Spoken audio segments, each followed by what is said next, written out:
இது எங்கள் ஊரில் நடந்த உண்மை கதைங்க. என்னால் ஜீரணிக்கவே முடியலைங்க. என்னன்னு கேட்குறீங்களா?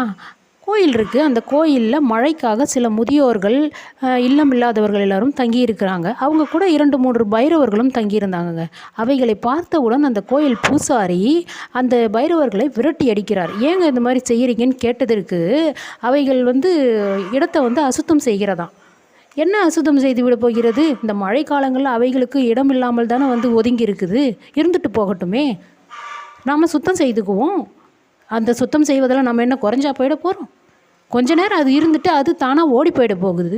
நீங்கள் ஏன் அதை விரட்டுறீங்க? எல்லா பூசாரிகளும் அது மாதிரி செய்கிறாங்கன்னு நான் சொல்ல மாட்டேங்க. ஒரு சில பூசாரிகள் மட்டும்தான் இது போல் செய்கிறாங்க. சாமின்னு கும்பிட்றது எதற்காகங்க? இந்த பைரவர்களையே கும்பிட்டா கூட தான் சாமி தாங்க. கடவுள் அவங்கள அவர்களை உள்ளே விடக்கூடாதுன்னு உங்களுக்கு ஏதாவது ஆர்டர் போட்டிருக்குதா என்ன? இல்லை, என்ன சொல்வதுன்னே தெரியலைங்க. ரொம்ப மனசு கனமாக இருக்குதுங்க, வலிக்குதுங்க. இது போன்ற நிகழ்ச்சியெல்லாம் பார்த்தாலே பார்க்கலாங்க அடுத்த வீடியோவில்.